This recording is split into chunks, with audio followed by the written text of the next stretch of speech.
Tes 1 2. Selamat sore. Selamat berjumpa lagi dengan Ngobrol Aja. Sore hari ini kita akan membahas satu topik yang menurut saya topik yang tidak asing, tetapi mungkin kita perlu untuk memikirkan topik ini dari sudut pandang yang berbeda. Saudara, Ngobrol Aja digawangi oleh Alexander, Jimmy, dan Alexander. Makanya jadi Aja, begitu ya. Alexander yang satu adalah seorang entrepreneur, ya. Dia seorang arsitek yang kemudian jadi pedagang, begitu ya, buka resto. Alexander yang satunya lagi adalah seorang ahli di bidang startup. Ya, saudara tentu sudah kenal siapa saya, begitu ya. Oke, saudara, kita akan menunggu kehadiran dua orang Alex, ya. Semoga mereka bisa segera hadir bersama-sama dengan kita sore hari ini, gitu ya. Oke. Iya, ini dia. Sore. Oh, lagi di mana, Bro Alex? Lagi di tempat parkir ini. Walah, baru walah, ketemu walah, walah. baru ketemu klien. Oh gitu ya. Waduh, masih sibuk ya. Ya. Iya. Ini Alex hiji deui. Saya invite dulu. Sudah hadir. Oke. Nah. Ya, ini kok semuanya pada di mobil ya?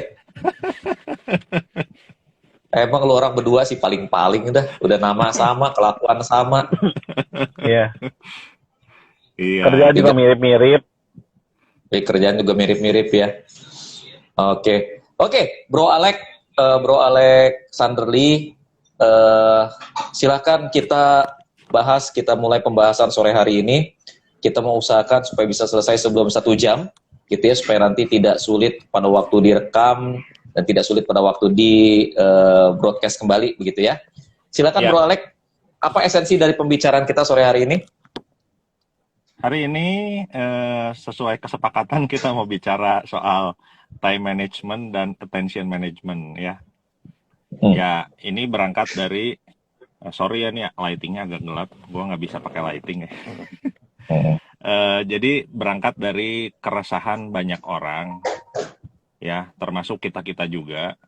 Kadang-kadang kan kita suka mikir ya, gua punya waktu cuma segini-gininya gitu. Tapi gimana gua atur supaya semua kerjaan beres. Biasanya kan kita berpikir seperti itu. Jadi setiap pagi bangun tidur tuh langsung udah dibagi-bagi waktunya. Jam sekian untuk apa. Tapi mostly kenyataannya yang udah diatur-atur itu juga biasa suka bablas gitu. Nah, sehingga sehingga saat ini ditawarkan sesuatu yang lebih canggih katanya gitu ya, yaitu attention management, jadi manajemen perhatian, dimana sebetulnya ini nggak bertentangan mungkin ya, nggak tahu nanti mungkin penjelasan yang lebih serius bisa biasa sesuai dengan bobot tubuh yang paling berat yang menjelaskan yang paling berat. Iya. Iya, nanti mungkin seperti itu. Jadi nggak tahu kalau dari dua brotherku ini susah nggak ngatur waktu. Kalau gue sih terus terang biasanya agenda akhirnya yang langgar gue sendiri gitu. Kita ini dulu ya, Lek ya. Kita tajemin lagi. dulu. Perkenalan lagi.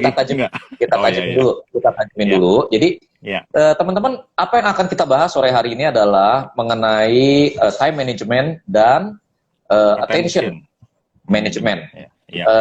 Buat teman-teman yang merasa bahwa 1 kali 24 jam itu kurang, kalau perlu dan seringkali berdoa minta 1 kali 30 jam, mungkin ini adalah topik yang akan sangat cocok buat teman-teman. Oke? Bagaimanapun teman-teman, kita cuma dikasih waktu 1 kali 24 jam. 8 jam untuk tidur, itu kalau tidurnya benar. 8 jam lagi untuk kerja di kantor, itu kalau ngantor. 8 jamnya lagi baru kita gunakan untuk mengerjakan hal-hal lainnya. Nah, teman-teman, semua orang dapat porsi waktu yang sama. Oke, ada yang bisa menggunakan 8 jam dengan efektif, ada yang menggunakan 16 jam tetap tidak efektif. Jadi teman-teman, kita akan membahas apa itu time management dan apa itu attention management. Nah, hari ini saya akan minta yang bobotnya lebih berat untuk menjelaskan mengenai attention management. What is attention management, Bro Alex Lukman? Ya, jadi mungkin saya karena anak matematika juga, saya share beberapa statistik ya. Jadi konon ada riset di Amerika yang menghitung sebetulnya berapa sih tingkat stres atau tingkat challenge atau tantangan yang kita hadapi sekarang. Jadi kalau kita melihat jam per jam 8.15 atau 9.15 kalau di Amerika ya, karena di Amerika tuh orang kerja jam 9 sampai jam 6. Kalau kita kan kerja dari jam 8 sampai jam ini, 15 menit pertama pada saat kita mulai kerja kita itu sekarang menerima jauh lebih banyak dibanding orang 20 tahun lalu menerima seminggu. Jadi hanya dalam 15 menit pertama, kita tuh menerima lebih banyak pertanyaan atau hal-hal yang harus kita respon lebih banyak daripada zaman dulu seminggu. Jadi 15 menit pertama setiap hari, itu kita menerima lebih banyak dari yang orang 20 tahun lalu terima dalam seminggu. Kenapa begitu? Karena kalau zaman dulu orang itu menerima pekerjaan itu biasa terima order itu kapan sih? Pada saat ada meeting pagi hari, atau meeting mingguan, meeting bulanan. Kemudian nanti dia harus merespon telepon dari customer. Kalaupun ada surat keluhan, suratnya fisik, begitu. Tapi kalau hari ini, inputnya itu pertama, kanalnya bukan cuma meeting, dan bukan cuma surat, bukan cuma telepon. Tapi sekarang kita terimanya di mana? Kita terima email, kita terima WhatsApp, kita terima, kalau yang kerja, kita pakai Slack, kita pakai collaboration tools. Belum kita ada Zoom, ada yang ketemu online, ada yang ketemu offline. Kemudian ada telepon juga. Ya, belum kalau kita punya Telegram. Sekarang udah ada Clubhouse. Wah, belum ada IG lagi, kita cek IG. Artinya apa? Kalau zaman dulu inputnya itu hanya terjadi selama jam kerja. Jam 8 sampai jam 5, jam 6 sampai jam 9, atau jam 7 sampai jam 4. Tergantung profesi masing-masing. Tapi hari ini kita menerima input untuk kita proses, itu full 7 kali 24 jam. Dan bukan cuma 7 kali 24 jam, kita menerimanya itu juga Sabtu Minggu kita terima, plus kanal atau channel di mana kita menerima bukan cuma ketemu dan telepon, tapi ada WhatsApp, Telegram, Instagram, Slack kalau kita kantor, belum kalau kita pakai workplace. Itu ada banyak macam yang harus kita cek dan itu menuntut kita perhatian ya. Jadi kalau misalnya kita bikin task list hari ini, tadi pagi saya bangun, saya bikin katakanlah di dalam task list saya ada 7 hal yang mau saya kerjakan. Bahkan per jam 5 sore, mungkin saya hanya menyelesaikan 1 atau 2 di dalam task list saya. Dari 7 mungkin cuma 1 sampai 2. Kalaupun saya bisa mencapai yang nomor 7, biasanya karena nomor 7 tiba-tiba menjadi urgent, dan nomor 7 naik urutannya menjadi ranking 2 atau ranking 1. Sehingga saya ngerjain. Kalau dia nggak naik ranking, saya mungkin nggak akan pernah sampai ke nomor 7. Karena besok ada hal important, ada hal urgent lagi yang sudah saya hadapi lagi. Nah, itulah yang kita hadapi setiap hari. Sehingga jurus time management yang lama, yang mengasumsikan bahwa kita hanya dapat input itu dari sedikit kanal, dan juga cuma dari jam 7 sama jam kerja. Sekarang kita terimanya 24/7, 365 hari per tahun gitu. Dan waktu Bro, itu didesain. Saya simpulkan sebentar.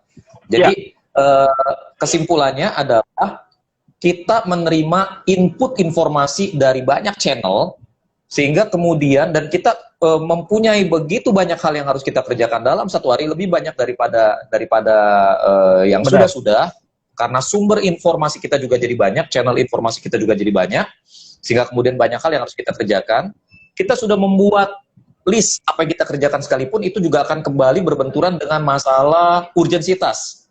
Yang tadinya menjadi yang first thing that we want to do, itu kemudian menjadi, maybe bisa menjadi the second thing atau the third thing, sedangkan yang the last thing that we want to do malah jadi the first thing. Ini adalah problem model time management saat ini.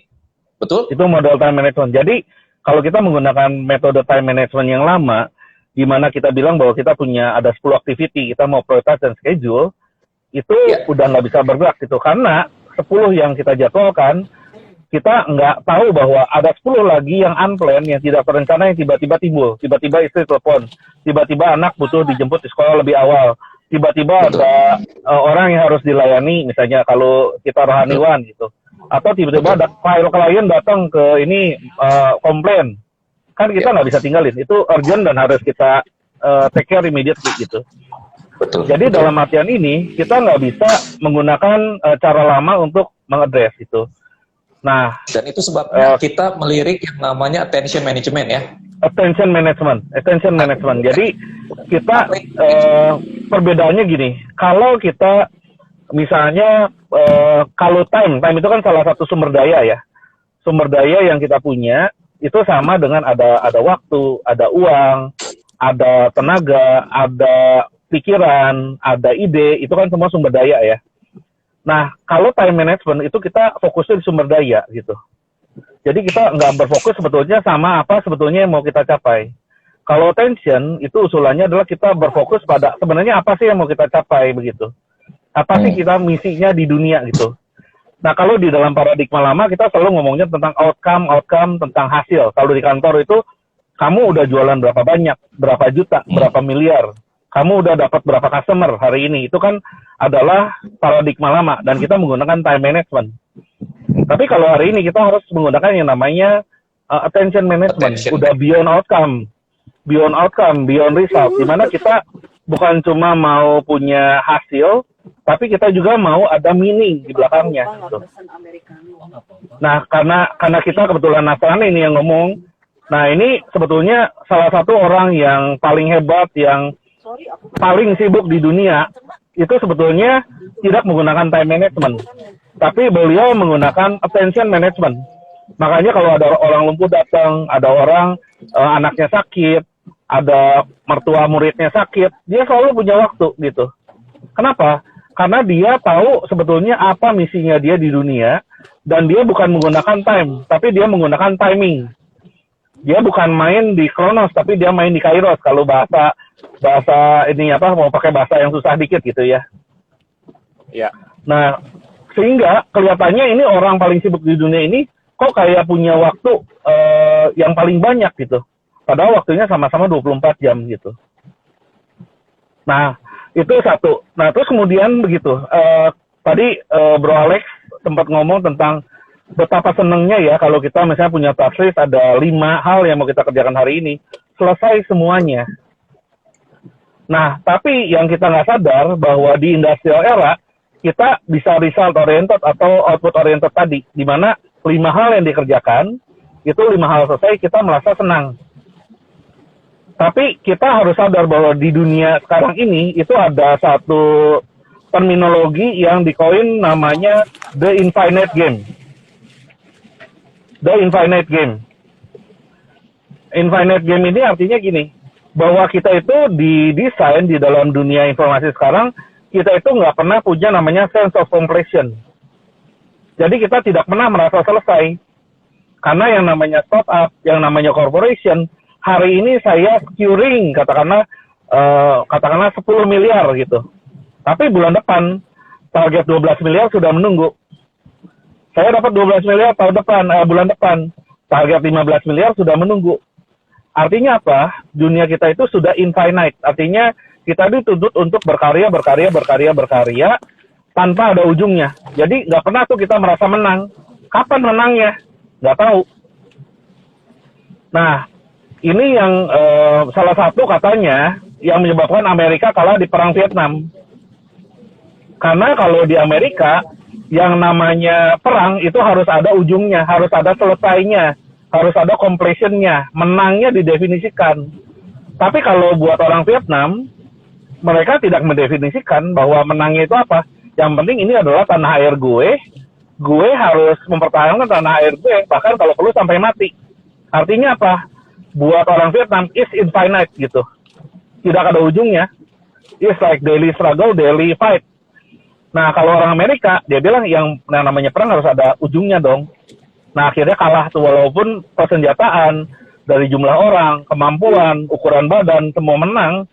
Tapi ujung-ujungnya kan di Perang Vietnam, Amerika menderita kekalahan begitu. Karena satu mikirnya infinite, time management, satu lagi udah attention management, karena this is about my life, about my country, about my tanah air gitu. Ya, jadi kesimpulannya kalau di time management itu harus ada titik akhir, harus ada titik selesai, Ya, begitu ya. Harus ada target yang dicapai. Sedangkan Ya. konteks hidupnya sudah infinite, tidak ada batasan. infinite, tidak ada Ya, batasan. tidak ada batasan. Sehingga kemudian time management tidak mampu lagi mengakomodir konteks. Betul ya? Time Betul. management tidak mampu mengakomodir kehidupan kita pada saat ini. Itu sebabnya alternatif yang paling tepat adalah attention management. Nah, Attention management. Bro, sebetulnya apa sih yang dimaksud dengan attention management? Secara Nah, definitif apa sih? Nah, secara definitifnya, kalau time management itu adalah the science of prioritizing dan scheduling activities. Jadi time management itu adalah science atau ilmu pasti lah untuk kita punya 10 aktivitas, mana yang prioritas duluan urutannya, kemudian bagaimana kita menjadwalkan, oh yang ini kita mau lakukan pagi, yang ini siang, yang ini sore, begitu. Tapi kalau attention management itu adalah bagaimana kita tuh getting things done for the right reason. Jadi ada makna atau meaning di sana, in the right place and in the right moment. Jadi ini getting things done, apa? Tadi, ya, getting things done for the right reason. For the right reason, oke. Ya, karena orang biasanya getting result maunya. Getting result on defined time, itu adalah time management. Kalau attention management, itu the art of focusing on getting things done, ya, for the right reason, in the right places, in the right moment. Ya, jadi kalau yang satu itu fokusnya adalah kalau ada tugas 10 ya 10-10-nya dikerjain. Tapi kalau misalnya di attention, ya kita pilih mana yang sesuai dengan misi kita gitu di dalam dunia ini ya. Entah itu misi dalam karir, misi dalam pelayanan, misi dalam keluarga dan seterusnya. Nah nanti hasilnya, kalau time management itu adalah result. Nah kalau di attention management hasilnya adalah impact. Impact itu artinya result with meaning. Jadi kita memberi arti, memberi value kepada hidup orang di sekitar kita. Entah itu di bisnis, entah itu di dalam, ya. Ini menarik Bro Alex. Cuma saya mau nanya sama Bro Alex satu lagi nih. Ya, sebagai pengusaha martabak. Sebagai pengusaha martabak yang punya karyawan sekitar 2.000 orang, dengan omset 2 miliar per bulan, itu apakah attention management ini adalah sesuatu yang realistis, sesuatu yang applicable gitu di dalam karena kan gini, setahu saya kalau misalnya kita dagang gitu ya, karena ada omset yang harus dicapai, ada job description yang harus dipenuhi, ada langkah-langkah tindakan yang harus dikerjakan. Apakah kemudian attention management adalah sesuatu yang applicable? Sebetulnya masih applicable menurut gue ya. Masih applicable kok. Jadi kumaha memusatkan perhatian kepada yang lebih produktif kalau menurut gue sih. Jadi misalnya nih kalau martabak kan ada berapa macam. Kebetulan kita tahu nih yang dari hasil research, dari statistik yang laku tuh martabak yang tipe X. Ya fokusin martabak tipe X itu. Nah, kalau dari sisi waktunya sendiri, ya ini yang udah dikerjain bareng sama Bro Alex Lukman ya. Jadi dari data-data transaksi kita bisa lihat bahwa misalnya jam sekian sampai jam sekian itu produktivitas tertinggi di martabak manis misalnya. Berarti di jam sekian sampai sekian itu kita hajar terus produksi gitu. Iya, hajar terus produksi. Walaupun mungkin customernya belum datang, tapi data menunjukkan bahwa jam-jam tersebut jam sibuk untuk orang beli martabak manis. Jadi misalnya 30 menit aja, 30 menit itu kita hantem bikin terus, udah pasti ada yang beli. Mungkin itu kali ya yang dimaksud pemusatan berfokus dari waktu yang sedikit itu gitu. Kan kita dagang misalnya sekian jam, tapi ada jam-jam tertentu yang memang sibuk banget. Kalau kita nggak produksi, misalnya nunggu orderan datang, ya nanti waktu customernya datang dia nunggu lagi gitu. Tapi kalau kita hajar terus waktu di jam itu karena hasil dari research data juga, ya berarti nanti orang datang tuh ternyata udah jadi, akhirnya produktivitas malah naik gitu. Jadi sebetulnya seninya adalah menemukan mana yang harus menjadi fokus, begitu ya? Iya, Begitu Kak betul. Bro Alex? Benar, benar, benar, benar. Tapi Nah kayaknya ini tuh nanti, ya silakan.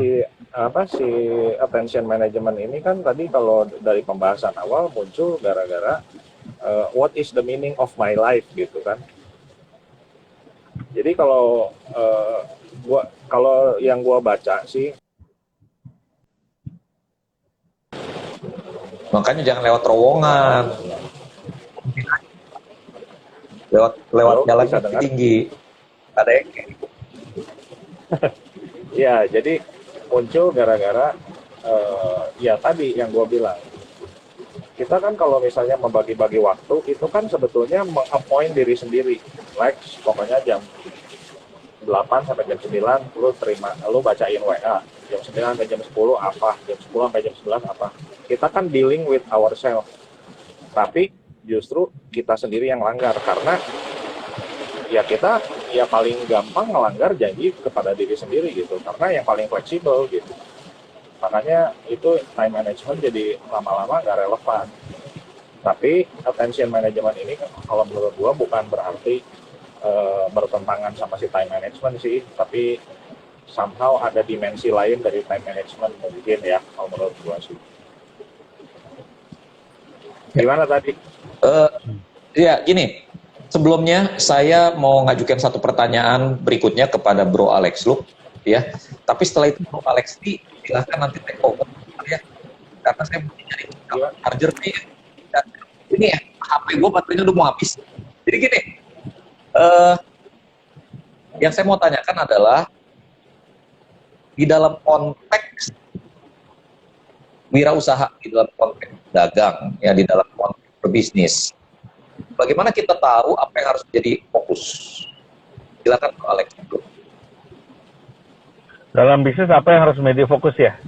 Betul. Nah, Kan sebetulnya kita kan kalau attention management itu kan sebetulnya kita tidak mengelola semua, tetapi mengelola apa yang harus menjadi fokus, gitu kan? ya, ya. Sebetulnya kan Iya kan? salah satu yang bisa kita lihat kan sebetulnya ada satu statistician dari Italia namanya Pareto ya. Dia bilang sebetulnya hanya 20% dari apa yang kita kerjakan yang sebetulnya mendatangkan 80% hasil. Nah, apa yang menjadi 20% itu yang harus menjadi perhatian kita gitu. Jadi, mungkin saya punya task list hari ini 10 di dalam bisnis saya gitu. Tapi sebetulnya hanya 2 yang nanti mendatangkan value. Yang value dan yang paling gampang adalah uang lah ya kasarnya. Dari 10, mungkin hanya 2 yang mendatangkan uang buat keluarga atau buat customer kita atau buat bisnis kita gitu. Nah, itu yang kita harus fokuskan attention kita di sana gitu. Jadi kita nggak bisa bagi waktu kita rata untuk 10 atau memastikan 10-nya selesai, tapi kita fokus aja di 2 yang kita bisa selesaikan gitu. Sesuai dengan misi apa yang lagi kita mau capai di dalam waktu tersebut begitu. Oke. Silakan Bro Alex Lee melanjutkan. Iya, kalau bicara Brother, tadi ya. where are you? Hidden. Sorry. Sorry jadi gelap. Soalnya ini di luar hujan. Jadi kalau pakai lampu nanti nyupirnya susah nih yang nyupir.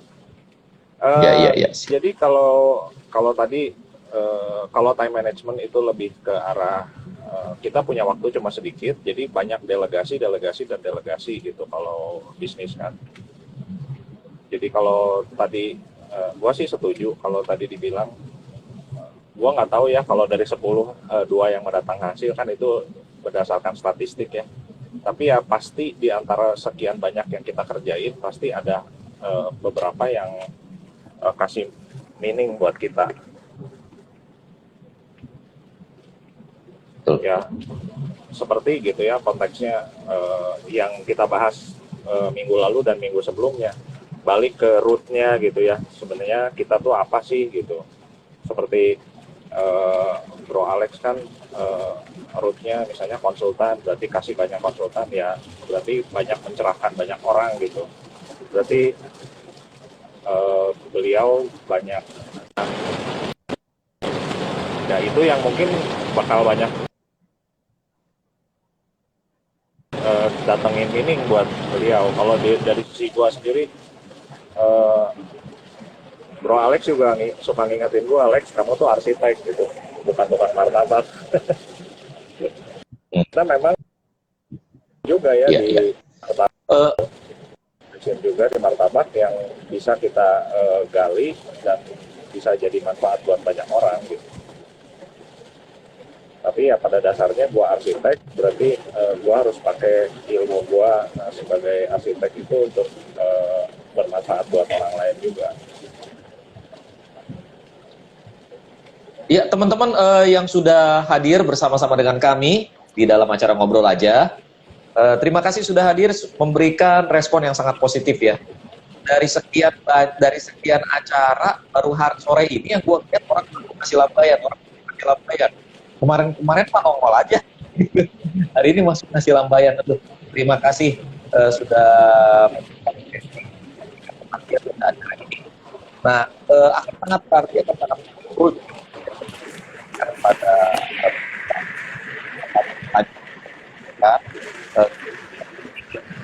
kalau ada pertanyaan langsung pada Bro Alex, mau Alex Lukman atau Alex ini, silakan saudara pertanyaan saudara, gitu ya.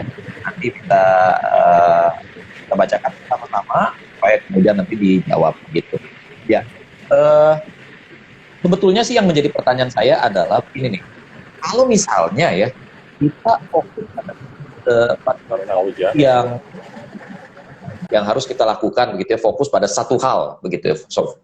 Alih-alih menata semua dalam konsep time management, kita lebih fokus pada sesuatu yang menurut kita lebih valuable, lebih penting untuk dilakukan. Pertanyaannya adalah begini, bagaimana kita memastikan hal-hal lain selain dari apa yang menjadi fokus itu tidak terbengkalai? Itu yang pertama. Yang kedua yang menjadi pertanyaan adalah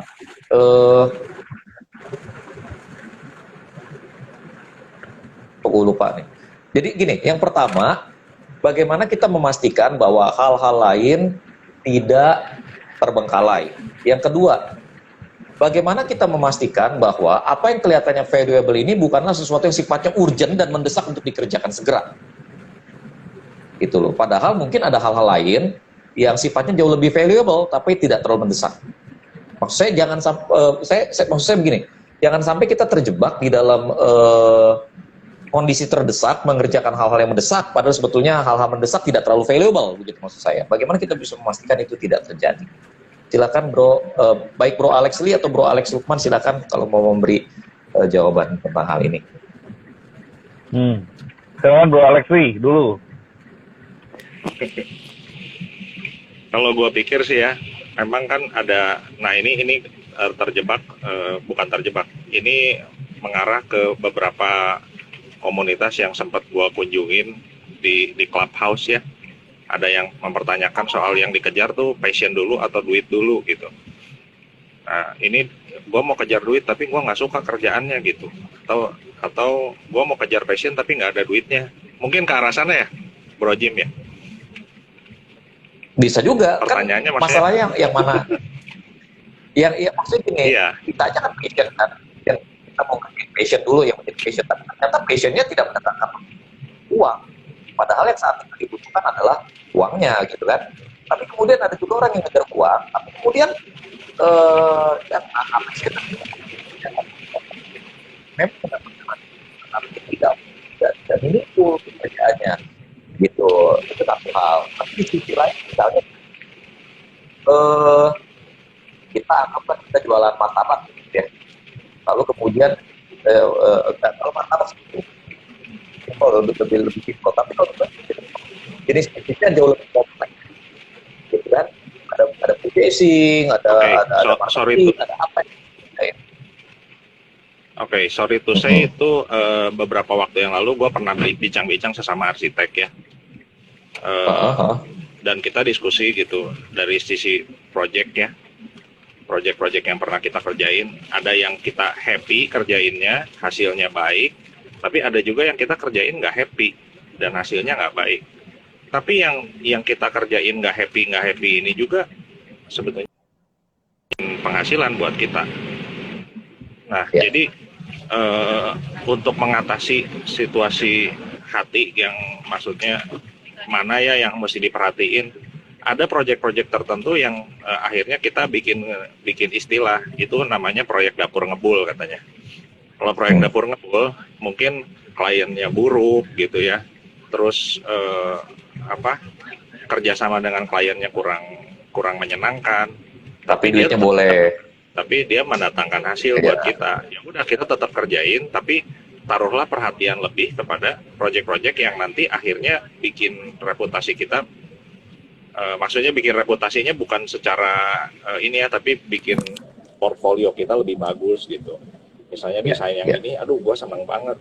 Duitnya memang nggak terlalu menyenangkan seperti proyek yang tidak menyenangkan tadi, tapi kita taruh perhatian lebih karena begitu dapat ini, itu depannya begitu ini berhasil, masa depan lebih baik gitu.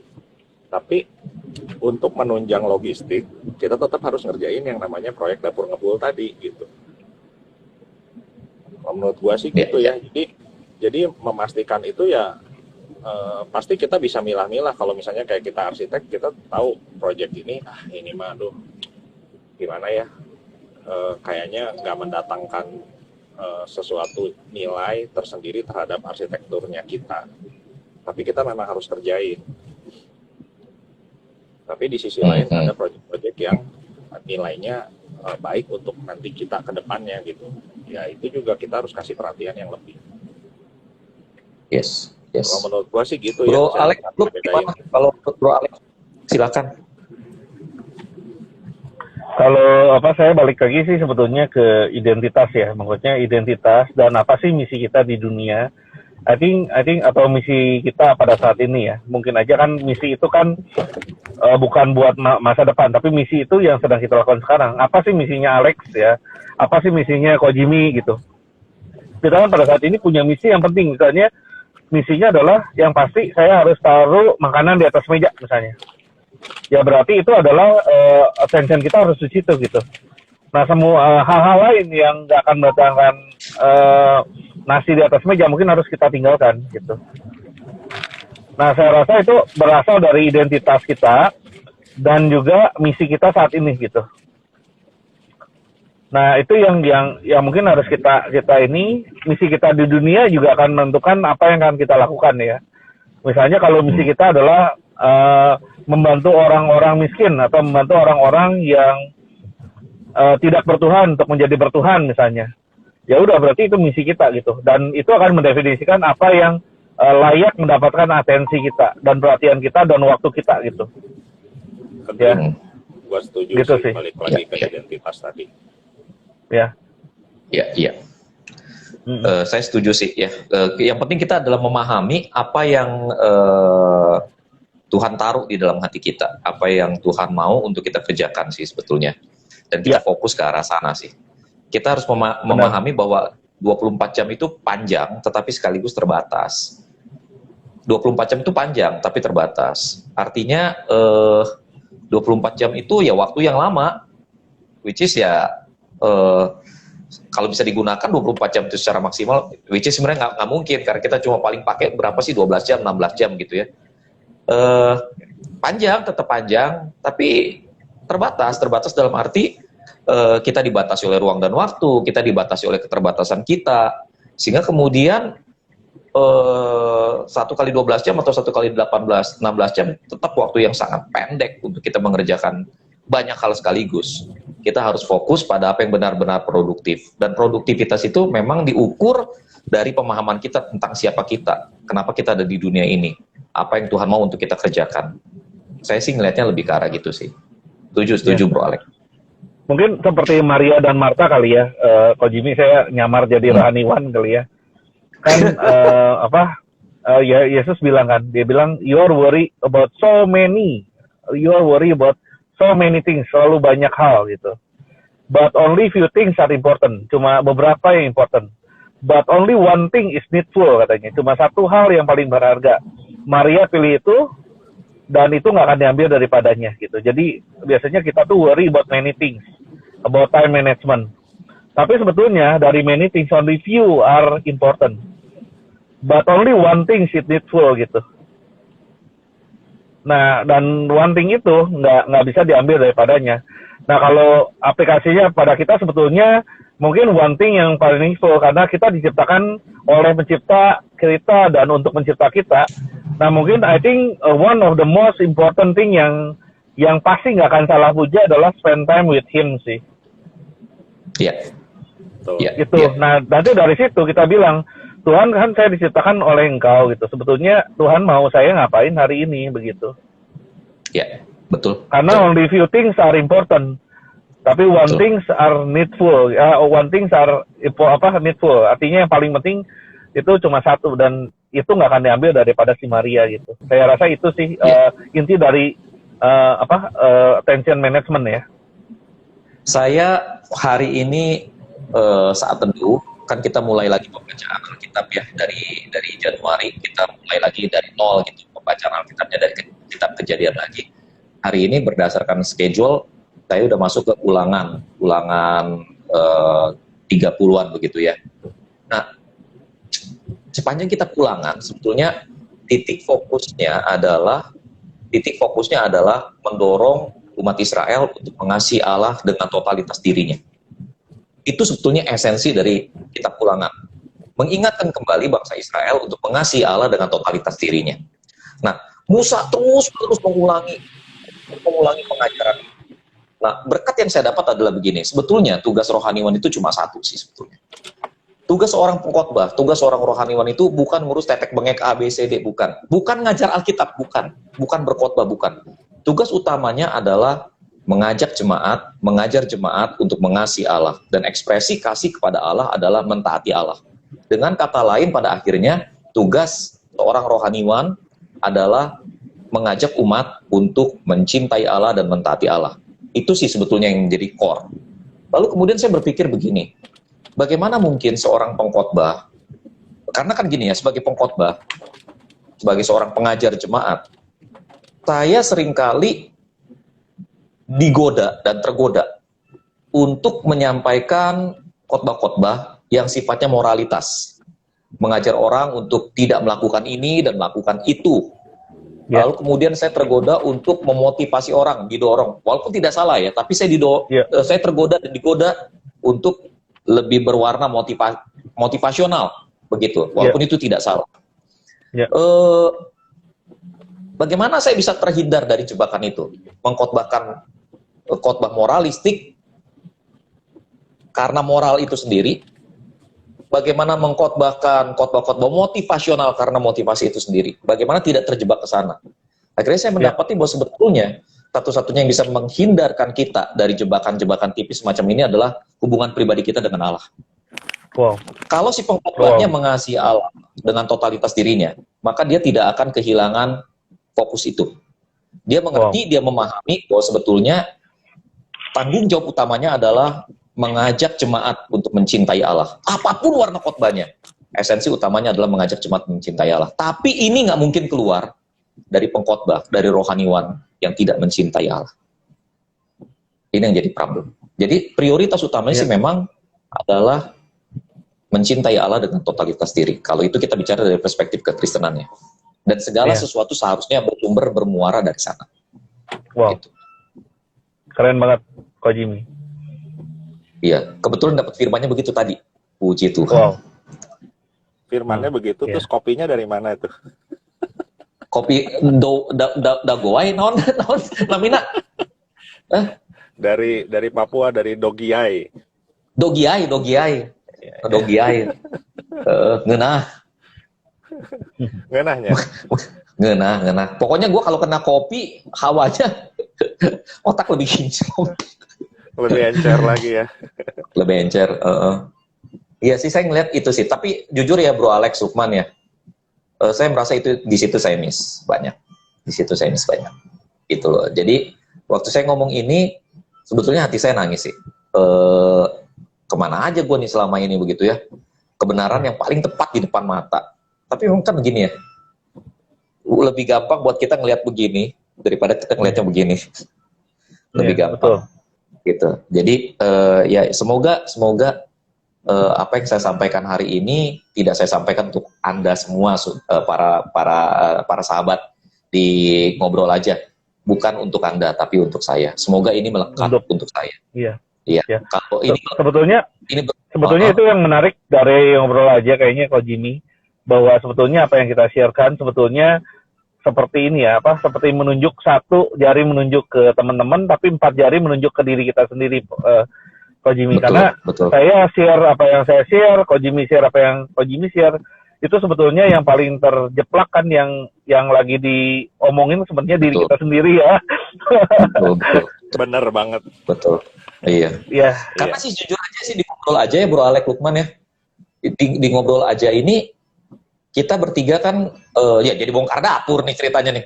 Jadi kita bertiga ini cerita tentang kita punya pergumulan, upaya-upaya kita untuk naik ke atas.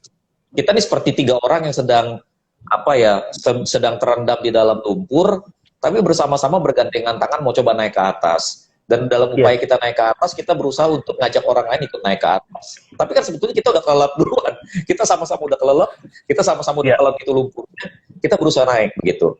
Jadi sebetulnya ini pergumulan kita yang secara jujur kita coba kemukakan bersama-sama sih. Jadi teman-teman tolong memahami, kami tidak sedang menggurui sih sebetulnya. Kami ini kita lagi berefleksi sebetulnya. Iya. Kita lagi refleksi ya Ko Jimmy. Berbagi apa yang menjadi pergumulan kita sih. Itu sebabnya masukan dari teman-teman sangat berarti buat kami. Siapa tahu kan masukan dari teman-teman itu memberikan perspektif yang nggak kami lihat sebelumnya. Gitu loh. Iya, betul. Seperti kalau boleh diulang, mungkin seperti minggu lalu kita bicara tentang abundance versus scarcity. Kita tuh lagi mikir ini kok susah-susah banget hidup di zaman COVID gitu ya. Tapi harusnya kita berpikirnya abundance, itu bukan ini nggak ada, itu nggak ada gitu. Bahwa ternyata sudah disediakan semuanya gitu. It's like with us, jawabannya sudah ada dengan kita selama ini. Tapi what it is gitu kan, itu kan. Nah terus kita juga hari ini ngomong tentang time management, karena kita merasa waktu ini jalannya cepat banget ya. Udah seminggu lagi, sebulan lagi. Tahu-tahu ini udah mau akhir bulan Maret. Tahun 2021 baru juga tahun baru tahu-tahu udah ini lagi udah Maret gitu. Cepet banget gitu. Nah kita bilang kemana aja gitu kan kita gitu. Nah itu yang kita lagi gumuli sebetulnya. Makanya yang kita share ini sebetulnya ya tadi seperti yang Ko Jimmy bilang itu tepat sekali sih. Iya. Saya mengalami ditinggal oleh orang yang dikasihkan sampai 3 kali ya. Pertama mama mertua, kedua papa mertua, yang terakhir kan papa saya. Jujur aja ketiga figur ini adalah 3 figur yang sangat berpengaruh bagiku. Dan 3 figur ini adalah 3 figur yang menurut kami strong.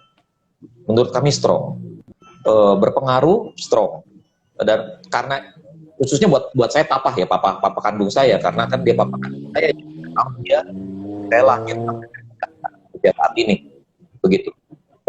Dia figur yang luar biasa buat saya begitu. Buat kami berempat kakak beradik, dia figur yang luar biasa. Tapi Bro Alex jujur aja ya, pada waktu papa kalau mama mertua meninggal itu kan di depan mata istri saya. Saya pas pulang, mama meninggal begitu ya. Nah, jadi saya nggak ngelihat. Cuma saya ngelihat bagaimana mama itu, bayangin kanker begitu sakitnya, dia nggak ngeluh satu kata pun. Karena dia live through by her word. Gitu ya, dia pernah ngomong gini, Jimmy, kebiasaan mendatangkan daya tahan. Maksudnya gini, kalau kamu terbiasa dengan sakit itu atau dengan penderitaan itu, kamu akan punya daya tahan lebih terhadap itu gitu. Dan dia true to herself gitu, true to her word. Jadi itu yang dia hidupi sampai akhir gitu. Nah, kalau papa mertua saya dan papa kandung saya itu dua-duanya saya mandiin jenazahnya. Saya ikut memandikan lah gitu, ikut memandikan. Papa mertua saya yang pakai dasi. Papa kandung saya yang ikut mandiin. Gitu. Dan jujur aja ya, ketika ngelihat figur-figur gagah, kita yang mandiin jenazahnya, kaku loh Bro Alex. Maksudnya bener-bener kaku, kayak seonggok kayu gitu, seonggok batang kayu. Itu shocking. Pertanyaannya, what is the meaning of life? Apakah cuma ini disisit? Apa cuma ini? Papa mertua saya live abundantly gitu ya, hidup berkelimpahan. Papa kandung saya hidup berkekurangan. Tetapi secara fisik, papa kandung saya lebih strong. Dia seorang petarung yang hebat. Rufiah, dia hobi berantem, gitu ya. Dan dia tapi dia waktu dia bertobat, dia jadi ketua majelis yang baik, dia jadi anak Tuhan yang baik. Sampai waktu dia meninggal itu, yang hadir di malam kembangnya itu memberikan standing ovation buat papa. Tapi maksudnya disisit, apa cuma begini? Dan pengalaman ini jujur ya teman-teman ya, ini membuat saya kemudian melihat in the end hidup gua akan kayak gini juga. Hidup Bro Alex Lukman, hidup Bro Alex Lee itu akan kayak gini juga. Kita akan berakhir dengan cara seperti ini. Hidup pada akhirnya cuma. Nah, firman Tuhan kan katakan anjing hidup lebih berharga daripada singa mati. Sehebat-hebatnya singa kalau udah mati nggak ada yang takut. Anjing sejelek-jeleknya selama dia masih hidup. Ya, anjing sejelek-jeleknya selama dia masih hidup. Dia masih bisa punya kesempatan. Iya. Jadi saya pikir walaupun kita mungkin bukan singa gitu ya, kita cuma anjing, tapi ya paling nggak kita jadi anjing hidup. Yang kita masih hidup, kita masih bisa do something. Ada something meaningful, gitu loh, something meaningful. Itu. Ya, gue juga harap ya dari obrolan kita bertiga ini juga sebagaimana yang minggu lalu Abundance vs Scarcity ada yang secara pribadi japri ke gue, thank you banget ya, gue dapat berkat banyak katanya karena gue lagi di persimpangan, gue dapat sesuatu katanya dari obrolan kalian bertiga gitu. Ya ini ngobrol aja juga salah satu upaya kita kan buat jadi berkat bagi banyak orang. Ya kan ada lagu yang dinyanyikan oleh penyanyi dari Jawa Tengah ya. Mungkin pernah dengar lagunya ya. Judulnya Isong Liwet. Isong liwet iki wis bejo banget. Ojo mikir ting ruwet. Enggak ya, bukan itu. Lagunya It's only word and words that's all I have. Gitu ya. Yeah. Kadang-kadang kita cuma berpikir yang kita punya apa sih? We only have words. Cuma bisa ngomong doang lu. Tapi excuse me. Words frame thought. Kata-kata itu membingkai pikiran. Thought frame action. Gitu loh. Jadi Brother Alex double. Kita memang ngobrol aja ya, memang cuma ngobrol sih. But hopefully melalui ngobrol aja ada words yang bisa frame thought, membingkai pikiran, dan pikiran itu membingkai tindakan. Hopefully banyak orang yang hidup diubahkan. Silakan, Bro Alex. Ya, setuju sih, Kak Jimmy. Nah, yang menarik adalah gini, kalau kita bicara tentang time management, waktu kita kan terbatas. Terbatas itu kan kita ngomong tentang scarcity di minggu lalu ya. Kenapa waktu kita terbatas? Karena kita mencoba mengerjakan terlalu banyak hal. Kita mencoba menjadi terlalu banyak sesuatu ya. Kita mungkin terlalu banyak role yang kita mainkan gitu di dalam satu waktu gitu. Kita pengen jadi A, kita pengen jadi B, pengen jadi C, pengen jadi D gitu. Terlalu banyak role yang kita mainkan, terlalu banyak hal yang mau kita kerjakan. Sehingga waktu menjadi scarce gitu, menjadi langka, menjadi sedikit. Tetapi kalau kita masuk ke dalam balik lagi ke identity, balik lagi ke attention, sebetulnya apa sih what really matters for me gitu kan? Kita kembali ke kita tanya sebetulnya kamu mau saya ngapain? Nah, kemudian kita mengapply attention management, tiba-tiba kita kembali kepada prinsip abundance, di mana loh kok waktu saya kok tiba-tiba jadi banyak lagi ya? Karena kita nggak trying to be so many things. Kita nggak trying to do so many things. Kita just be ourselves, just be what God wants us to be, dan be very good at it gitu. Nah ini makanya ya mungkin lagi-lagi balik lagi ke figur Kristus ya, dimana dia itu orang paling sibuk sedunia gitu, dia ngajarnya juga ribuan orang, tapi dia selalu punya waktu untuk 12 orang. Dia selalu punya waktu buat orang yang nyegat dia di jalan gitu. orang ini nggak punya waktu gitu, tapi dia punya banyak abundance. Nah mungkin kita bisa belajar dari dia sih sebetulnya ya, kalau secara rohani ya. Betul. Saya pernah ditanya sama dosen saya pernah tanya sama dosen saya begitu ya, di tengah-tengah begitu banyak kesibukan, kok kamu bisa tetap punya waktu buat istrimu? Dia selalu bilang begini, fokus katanya, fokus. Gimana caranya fokusnya? Dosen saya bilang begini, kalau lu lagi kerja, matiin handphone lu. Jangan terima telepon dari rumah. Fokus kerja. Tapi pas begitu lu udah di rumah, matiin handphone lu. Jangan terima telepon dari rekan bisnis, jangan terima telepon dari dunia kerja. Fokus saja. Berapa lama waktu yang dibutuhkan? Sebetulnya, waktu yang dibutuhkan oleh pasangan, waktu yang dibutuhkan oleh anak nggak banyak. Mereka nggak minta waktu kita 24 jam. Mereka cuma minta waktu 1 jam yang berkualitas. 1 jam, tapi berkualitas. Dan itu lebih dari cukup buat mereka. 1 jam yang berkualitas dari kita, itu mungkin bisa membuat mereka bertahan 16 jam dalam 1 hari. Begitu. Saya pikir sama ya. 1 jam dalam dunia kerja, kita fokus betul-betul memikirkan apa yang harus kita kerjakan hari itu. Kita memberikan waktu kita, tenaga kita, pikiran kita pada hal benar-benar penting. Itu cukup untuk sustain, mungkin 1 jam atau bahkan mungkin 1 minggu dalam dunia pekerjaan kita. Begitu. Dan saya pikir itu yang Yesus lakukan sih.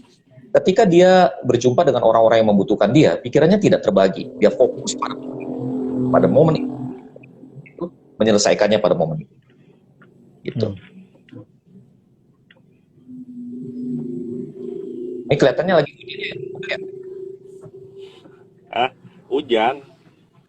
Lu tuh wiper lu kelihatan bener begini-begini? Iya. Hujan. Kalau Bro Alex Lukman mah lagi di parkiran kayaknya. Nggak jalan-jalan mobilnya. Iya. Nah memang kalau kita bicara lagi time management ya, kita bilang bahwa jam segini sampai jam segini saya mau spend waktu dengan siapa, jam segini sampai jam segini saya mau mengerjakan apa. Nah itu kan memang seringkali ketika kita mengerjakan itu biasanya ada unplanned, tiba-tiba ada telepon, ada WhatsApp penting, tiba-tiba ada yang penting, dan akhirnya yang mau kita kerjakan kita nggak bisa kerjakan. Itu challenge kita untuk time management. Yang kedua adalah sebenarnya nggak ada yang ganggu, sebenarnya aman tuh. Cuma kita itu bukan lack of efficiency, kita bukan lack of, maksudnya kita nggak bisa ngerjain, dan bukan kita nggak bisa ngerjainnya dengan cepat. Tapi kadang-kadang kita lack of motivation.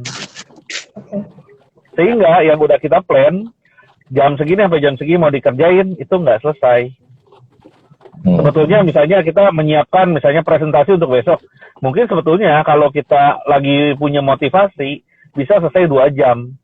Tapi kalau lagi nggak ada motivasi itu, jadi artinya kita efisien, bisa selesai 2 jam. Tapi ketika kita nggak ada motivasi, itu bisa 2 hari, 3 hari, 4 hari, masih nggak jadi juga gitu. Nah, attention management sebetulnya mengajak kita adalah kembali ke meaning. Kembali ke identity. Kenapa sih kita mau mengerjakan itu at the first place gitu. Nah, dengan mengingatkan kita kembali bahwa ini tuh akan menjadi berkat buat banyak orang.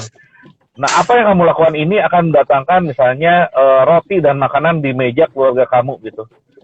Nah, dengan itu harapannya, dengan attention management, bukan time management, harapannya kita bisa mengerjakan itu dengan lebih semangat, dengan meaning. Makanya bukan result tapi meaning.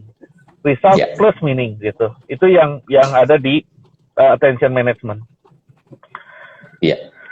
Nah, terus kemudian ada yang menarik juga nih. Ini saya ngomong terus nih, nggak apa-apa ya, Bro Jimmy sama Bro Alex ya. Nah, time management itu time management itu ada sisi negatifnya.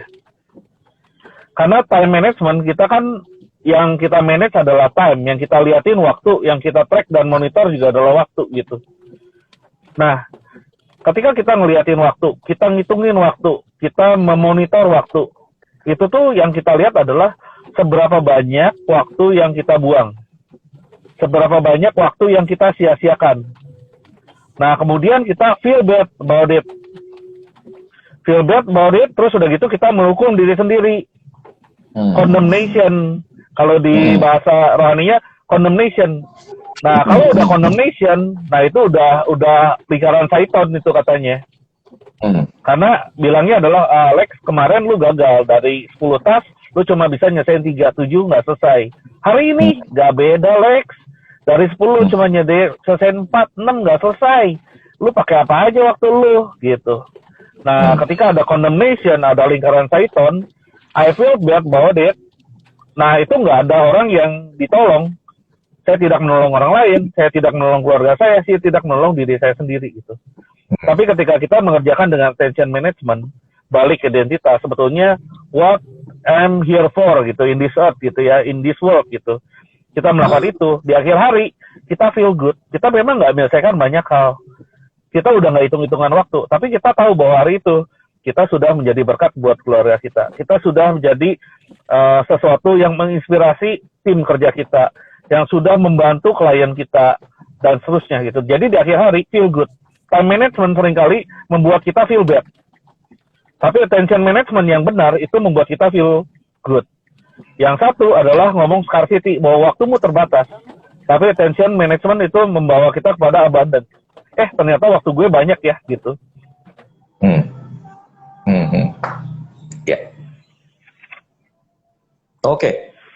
Teman-teman, pada akhirnya waktu juga yang akan memisahkan kita. Gue udah kayak ini aja. Gue udah kayak aja, waktu yang memisahkan kita. Tapi gini, teman-teman, tadi Bro Alex Lukman sudah dengan sangat baik apa itu time management, mengapa apa itu time management, apa itu attention management, dan mengapa attention management preferable, jauh lebih baik buat kita. Nah, teman-teman, untuk tahu lebih jauh tentang apa itu attention management, teman-teman boleh menghubungi Bro Alex Lukman di channel IG-nya secara pribadi, Japri beliaunya, begitu ya. Atau teman-teman boleh menghubungi saya secara pribadi, Japri. Tentu metode kami berdua akan sangat berbeda mengenai bagaimana kita bisa mendapatkan attention management. Saya tidak menyebutnya attention management sih pada waktu kami mau membahas tema ini. Saya menyebutnya dengan mindfulness, begitu ya, mindfulness. Jadi, how can we be very mindful in everything that we do, begitu. Nah, kalau teman-teman ingin tahu lebih jauh, hubungi saya secara pribadi, atau teman-teman juga boleh menghubungi Alex Lee, oke? Beliau juga bisa dihubungi untuk bicara mengenai ini. Kami tentu punya metode yang berbeda, tetapi kami mengerjakan hal yang sama sebetulnya, begitu.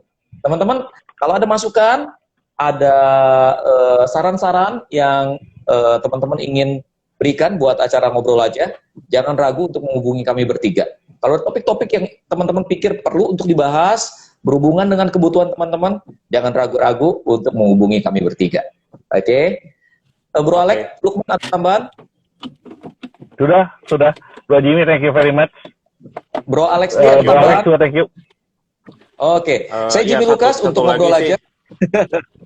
Ya, gimana? Satu aja sedikit ya. Mangga. Satu yang gue pernah baca juga bahwa soal time management itu, kita seolah-olah kayak mengontrol waktu, padahal waktu itu jalan terus. Itu juga sisi negatifnya. Betul. Ya, Bro Alex Luk. Ya itu aja sih, ingetin aja. Jadi ya berusaha daripada kita ngontrol-ngontrol kayak gitu, mendingan tadi pay attention pada hal-hal yang benar-benar penting. Oke, gue pikir cukup. Sorry nih, sinyalnya dari tadi banyak gangguan. Enggak lah, lumayan lah itu mah. Masih oke. Lumayan ya. Ya, saya ngobrol aja bersama dengan Brother Alex Lee dan Brother Alex Lukman dari Ngobrol Aja. Kita bertiga mohon pamit, sampai ketemu di waktu yang akan datang dalam waktu dan gelombang yang sama. Bless you.